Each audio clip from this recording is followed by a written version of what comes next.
なんか社会の常識からちょっと外れてる感じがしたり、言ってることややってることが、すぐには理解できない。そういう風天って呼ばれるような人たちが歴史にはいますよね。例えば、古代中国の思想家、庄司。それから現代ドイツの社会学者、ニクラス・ルーマン。彼らの言葉って一見すると風変わりで、時には、社会の常識とは真逆のことを言ってるように聞こえたりもします。庄司なんかは、道徳とか知識なんて争いのもとだよって言ったり、ルーマンは社会システムの中に人はいないんだって述べたり。これ単なる突飛な発言。なんていうか、強靭なたわごとみたいに思いますか？今回の探究ではですね、お手元にある資料、風天に感度シェーミンの使用、これは狂気とも見えるようなものの中に生きる希望を乱すっていうような意味合いですかね。この論考を手がかりにして、一見風天にも見える庄司とルーマンの思想をちょっと深く掘り下げていきたいんです。彼らの視点を通して現代社会、特にテクノロジーへの依存とか効率ばっかり求める効率主義、知識偏重みたいな、そういう中で私たちが失いつつあるものって何かなと。そこに潜んでるある種の狂気と、それでも見つけられるかもしれない希望について、あなたと一緒に考えていけたらなと思いますね。この資料はまさにその2人の思想家の言葉を比べながら、その奥にあるメッセージを探ろうとしてるんですね。さて、じゃあこれを詳しく見ていきましょうか。はい。まずはこのユニークな2人の人物について少し背景をお話ししておきましょうか。庄司は紀元前のだいたい369年から289年頃、中国の戦国時代、まさに激動の混乱した時代を生きた思想家ですね。彼の思想っていうのは偶言、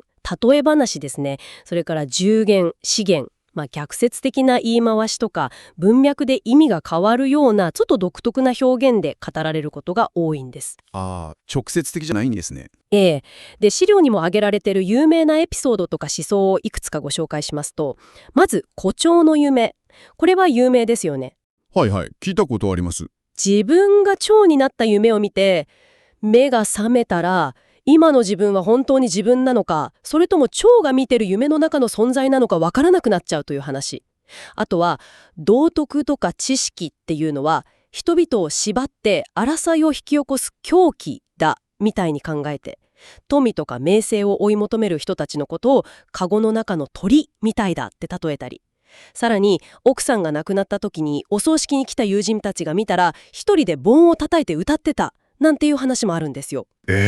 それは常識的に考えるとかなり深変わりですよね。そうなんです。一方ニクラス・ルーマン、彼は1927年から1998年、2つの世界大戦の間のドイツに生まれて第二次世界大戦も経験した社会学者です。社会システム理論の大家として知られていて、その理論は非常に緻密で難解なんですけど、でも時々と驚くほどシンプルで既存の人間観とか社会観をひっくり返すような、そういう結論を出してきたりするんですね。へえ、難解だけどシンプルでもある。で、資料で紹介されている彼の驚くべき主張の一つが、社会システムに人はいないっていうやつです。人がいない？そうなんです。これは社会っていうシステムは個々の人間を中心に回ってるわけじゃないよと。人間はシステムが動くためのいわば環境に過ぎないだっていう考え方なんです。ちょっとすぐにはピンとこないですね。さらに人間を身体、これは有機システムですね、と心、心理システムに分けて、それぞれが独立してて外部とは直接情報をやり取りしない閉鎖的に作動してるんだって考えたんです。まるで人間という存在そのものを解体していくような。なるほど。そして人と人は直接コミュニケーションできないとも言うんです。これもまた私たちの心の中の考えがそのまま相手に伝わるわけじゃないんだと。さらに言語は現実を写し取るんじゃなくて第二の現実を作り出すものだとも。これも私たちが普段感じてることとはだいぶギャップがありますよね。確かにこの二人、庄司とルーマン、それぞれの時代の常識から見たら風伝って見られても仕方ないかもしれないですね。そうですね。でもどちらも後世の思想にものすごく大きな影響を与え続けているわけです。ここからがすごく面白そうですね。時代も場所も専門分野も全然違う二人の思想に何か通じ合うものがあるということですか？まさに資料が指摘しているのは両者の思想の根っこにある共通の基盤、虚中心化という視点なんです。虚中心化、中心を去る。ルーマンの言う虚中心化っていうのは、伝統的な人間中心主義、つまり人間が万物の中心だっていう考え方から脱却しましょうということなんです。社会は人間がコントロールしてるわけじゃなくて、人間はあくまでシステムが動くための複雑な環境の一部なんだと、そういう捉え方ですね。まだちょっと難しいですね。例えるなら。そうですね。チェスのルールを考えてみるとちょっとわかりやすいかもしれないです。ゲーム、つまりシステムは駒の動き、つまりコミュニケーションによって進んでいきますよね。でもプレイヤー、つまり人間はそのルールの外にいて、駒を動かす環境として存在しているみたいな、そんなイメージでしょうか。なるほど。少しイメージできました。プレイヤーはルールそのものではないと。他方、創始の共中心化は我が総がっていう言葉に集約されます。これは私っていう自己中心的な意識とかこだわり、そういうものを失うこと。これによって善悪とか生と死、損得みたいな二元的な対立から自由になって人認、つまり本当に自由な境地に至ることを目指すんですね。なるほど。虚中心化。どっちも私たちが当たり前だと思ってる自分とか人間が世界の中心にあるんだっていう感覚を根本から問い直すものなんですね。これって現代を生きる私たちにとっては、かなり挑戦的な考え方かもしれませんね。個人の成功とか自己実現をすごく追い求めて、テクノロジーで何でもできるみたいに感じてる現代社会って、ある意味極端に自己中心化とか人間中心化してるとも言えますもんね。そうなんです。その自己とか人間が世界の中心だっていう感覚こそが、実は私たち自身をいろいろなこだわりとか苦悩に縛り付けてるんじゃないのっていうのが、彼らの問いかけの核心にあるのかもしれません。その虚中心化っていうレンズを通して現代を見ると、特に気になるのはテクノロジーとの関わり方ですね。私たちは毎日テクノロジーの恩恵を受けてるわけですけど、創始の寓話に孔子の弟子の孔コが畑仕事ですごく苦労してるおじいさんに羽鶴瓶みたいな便利な機械を使ったらどうですかって勧める話がありますよね。ありますね。するとそのおじいさんは、いや機械からくりを使うものは必ず生地、つまり機械的な作業に心を奪われちゃうと。生地あるものには必ず寄進、つまりからくり心、効率とか損得ばっかり考える心が生じると。寄進が胸にあると、純粋で素朴な心、純心が損なわれて心が不安定になる。心が定まらないものには道、つまり自然の線理は宿らないよって答えて、機械を使うのを断るんですよね。これ現代の私たちにもなんかぐさっとくる言葉ですね。ここで特に注目したいのは、この生児の寄進への警告がルーマン理論を通してみるとさらに現代的な意味を帯びてくるってことなんです。道具、つまり機械はルーマン的に言えばシステムの環境の一部ですけど、その機械的な論理とか効率性ばっかり追求する心が私たちの心理システム、つまり意識とか精神を支配しちゃうと、そうすると私たちは生児の言う天地、つまり自然とかルーマンで言う世界っていうもっと大きな全体性から切り離されちゃうんじゃないかと。なるほど。資料が指摘するように、現代の AI とかソーシャルメディア、ネットゲームみたいな仮想的な社会システムはまさにバーチャルな寄進を私たちの中に育ててしまって、現実の生々しい体験とか自然との直接的な対話から私たちを遠ざけてしまう可能性がある。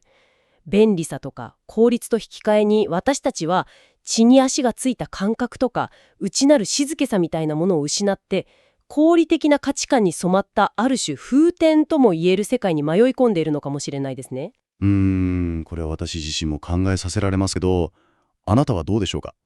テクノロジーがもたらす便利さのおかげで何か大切なもの、例えば直接的な体の感覚とか自分自身と静かに向き合う時間みたいなものを知らず知らずのうちに手放しちゃってるなって感じることはありませんか。コミュニケーションに関してもルーマンの視点っていうのは現代に鋭い問いを投げかけてきますよね。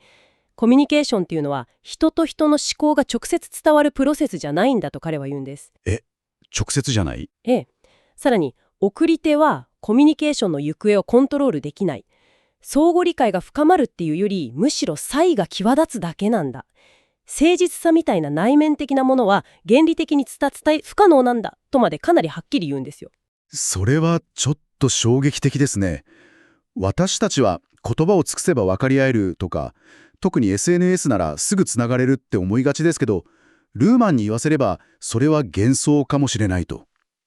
もしかしたら私たちが意図していることとは別に、コミュニケーションっていうシステムそのものが情報を選んでつなぎ合わせて勝手に自己増殖してるだけなのかもしれない。そう考えると、ネット上の終わらない論争とかも個人の意思を超えたシステムの運動みたいに見えてきちゃいますね。そうですね。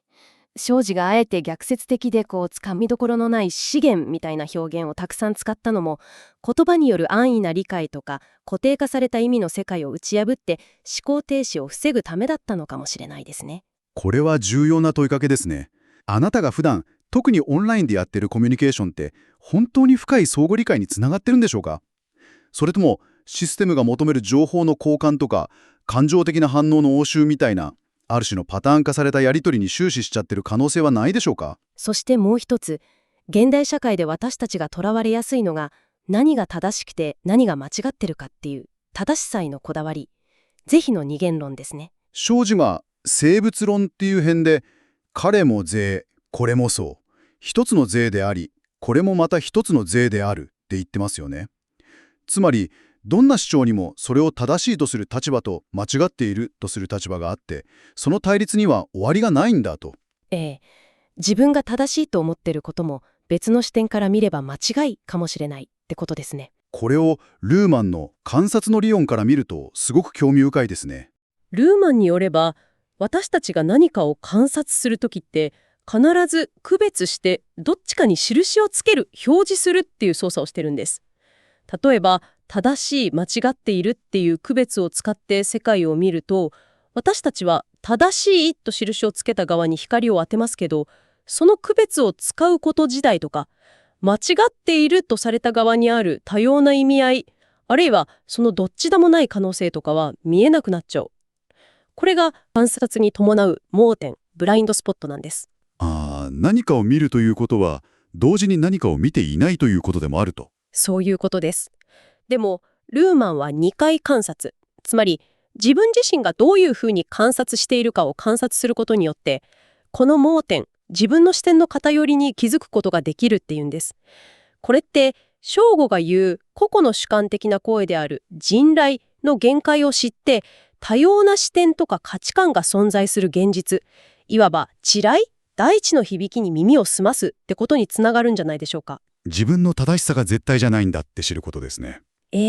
情報があふれていろいろな価値観がぶつかり合う現代で、私たちは自分の正しさを主張したり守ったり、あるいは他人の間違いを直そうとしてものすごいエネルギーを使ってる気がします。その終わりのない対立から自由になる道ってあるんでしょうか？まさにそこに正吾やルーマンのような一見風天に見える思想家たちが示している希望があるんだと思うんです。まず第一に、虚中心化がもたらす自由ですね。自己中心的な視点、つまりこの世界の中心は私だ、私の考えが基準だっていう感覚から解放されることで、正吾が理想とした逍遙遊、何者にも縛られずにこだわりなく悠々と遊ぶような本当に自由な境地が開かれる可能性があるんです。ルーマン的に解釈すると、社会システムの中心に自分がいるわけじゃないんだって理解することで、過剰な責任感とか社会の期待に置かなきゃとか周りに合わせなきゃみたいな同調圧力からも自由になれるかもしれないですね。自分がコントロールできないことまで背負い込んで心をすり減らす必要はないんだって気づけるかもしれない。これは功利主義的な社会のプレッシャーに対する一つの解放策になりそうです。そして第2に、世と死へのとらわれからの解放。つまり、生死の真。世に執着して死を恐れる心を超えていくという視点です。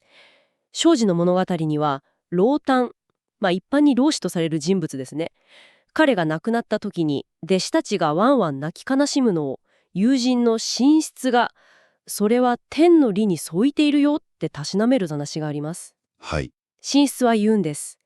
時に暗示し、順に処れば、哀楽入るのをわざず。